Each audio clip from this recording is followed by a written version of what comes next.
नांदेड़ असला जब्ती मामले में मुंबई की एक स्पेशल अदालत ने 2 मुलजमीन को बाइज्जत बरी कर दिया है, जबकि 3 मुलजमीन को 10-10 साल की सजा सुनाई है।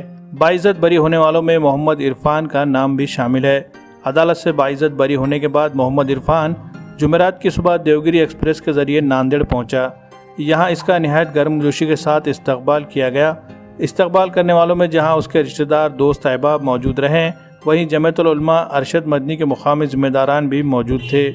मोहम्मद इरफान ने बाइज्जत बरी होने के बाद मीडिया नुमाइंदों से बात करते हुए अपने तासुरात जाहिर किए और अपनी बेगुनाही साबित होने पर खुशी का इजहार किया। जी, सबसे पहले मैं हमारे घर वालों को और जमीयत वालों को शुक्रिया अदा करता हूँ, जिन्होंने हमें क़ानूनी मदद पहुँचाई, जिसकी वजह से आज हम बाइज्जत बरी रिहा हुई।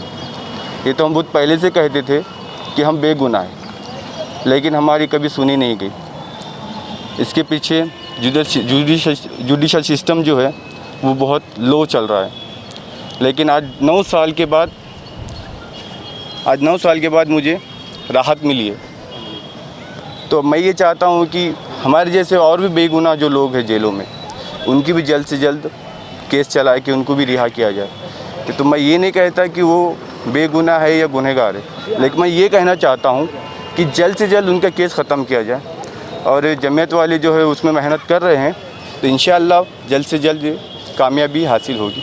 बस मैं और कुछ नहीं कहता। आप जिनका बताइए कि जब आपको लेके जा रहे थे, यहाँ से आपको लेके जा रहे थे, आपके साथ में कितने लोग थे? और अभी 2 दिन बाइज्जत बरी हुए? जी हाँ, अभी हम दो लोग तो बाइज्जत बरी हुए अल्हम्दुलिल्लाह, और बाकी जो लोग हैं अभी उनका 1 महीने में या 2 महीने के अंदर हाई कोर्ट के अंदर चैलेंज करेंगे। तो इंशाअल्लाह उम्मीद है कि वो भाई लोग भी तीनों भी छूट जाएंगे। आपको जब यहाँ से लेके जा रहे थे तो क्या आप थोड़ा सा वाक़या बता दीजिए, क्या हुआ? बस यही कि मैं सोच रहा था कि क्या हो गया। पहले तो मुझे पता नहीं कि मेरे साथ क्या हो रहा है। जब मुझे पता चला तो मुझे बहुत ज़्यादा अफसोस हुआ कि ये मैं कहाँ फंस गया, यानी मुझे कहाँ फंसाया गया है। अब मैं इसके ताल्लुक़ से उस टाइम पे इतना शौक था कि मैं सोच भी नहीं सकता था कि मैं क्या करूँ।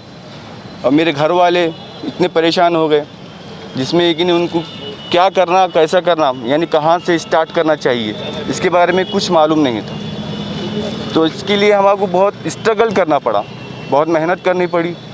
और फिर उसके बाद हमको फिर जमीयत वाले मिले, फिर उन्होंने हमको रास्ता बताया और हमको क़ानूनी इमदाद दिए। उसके बाद हम यहाँ तक पहुँचे हैं जो आप मुझे देख रहे हैं। बस इसके अंदर उन्हीं का बहुत ज़्यादा सपोर्ट रहा है। सबसे पहले हम अल्लाह तबारक व तआला का शुक्र अदा करते हैं। उसके बाद में जमीयतुल उलमा अरशद मदनी, इनके सारे ग्रुप का और ख़ास तौर पे गुलजार आज़मी का बहुत ज़्यादा शुक्र अदा करते हैं।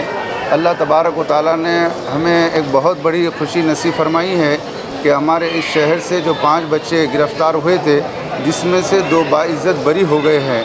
अल्लाह ताला ने उनके माँ बाप और अज़ीज़ व अक़ारिब और पूरे नांदेड़ शहर के लोगों की दुआ को कबूल फरमाया और वो बच्चे रिहाई हो गए। और शुरू दिन से जमीयतुल उलमा यही कहती रही है कि ये बच्चे बेकसूर है, बेगुनाह है। लेकिन आज ये मानना पड़ा है कि वाक़ईतन ये बच्चे जो है तो बेगुनाह है और मासूम है, इनके तरफ कोई गुनाह नहीं है।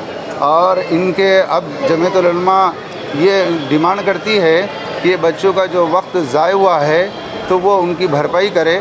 और ये यहाँ पर हम तमाम अम्माउन्नास से ये अपील करते हैं कि आप तमाम हज़रात जो है तो जमीयतुल उलमा से रब्ता कायम करें और जमीयतुल उलमा की ताकत को बढ़ाए और ख़ास तौर पे मौलाना अरशद मदनी दामत बरकातहुम के हाथों को मजबूत करें। और इसी तरीके से उनके लिए दुआ भी करें कि अल्लाह ताला उनका साया हमारे तमाम उम्मत के ऊपर कादिर कायम दायम फरमाए। आज जमीयत उलमा की कोशिशों से नांदेड़ के असलहा ज़ब्ती मामले में जो केस 10 साल से चल रहा था, आज वो बच्चे बाइज्जत बरी हुए हैं। 2 बरी हुए हैं और 3 अभी उनके बाकी है, जिसमें जमीयत उलमा हाई कोर्ट में फिर से रिट पिटिशन दाखिल करके उसको चैलेंज करेगी اور جو بچوں کا 10 سال کا نقصان ہوا ہے، زندگی برباد ہوئی ہے، اس کے خلاف ہرجانہ داخل کرے گی۔ واضح رہے کہ محمد عرفان کو ناندیڑ اسلحہ ضبطی معاملے میں 2012 میں اس وقت گرفتار کیا گیا تھا جب وہ اپنی بیٹری اور انورٹر کی دکان میں بیٹھا تھا۔ مہاراشٹر ATS کی ٹیم نے اسے حراست میں لے کر اس کے خلاف دہشت گردانہ کارروائیوں میں ملوث ہونے جیسے سنگین الزامات لگائے اور UAPA قانون کے تحت بھی اس کے خلاف مقدمہ چلایا گیا۔ 9 سال بعد ناکافی ثبوتوں کی بنا پر ممبئی اسپیشل کورٹ کے جج جسٹس DE کوٹھاریکر نے محمد عرفان کو باعزت بری کرنے کا فیصلہ سنایا ہے۔